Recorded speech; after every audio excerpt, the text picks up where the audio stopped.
যেই দেশে ধর্ষকের পক্ষে উকিল পাওয়া যায় ওই দেশে পইরা লেখা জজ হয়ে কোনো লাভ নেই। মুসলমানদের দেশে নেতা হইয়া যদি আলেমদেরকেই বন্দি করে রাখতে হয়, ওই দেশের রাজনীতি করে নেতা হইলে জনগণের জন্য কোনো ফায়দা নেই।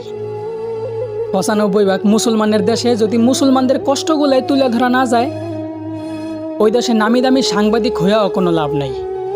বলি জাকাত না দিয়া সুদ খাইতে খাইতে দেশটারে করছো ছারখার। এখন সূর্যের তাপ গায়ে লাগে, তাই তোমাদের বৃষ্টির দরকার।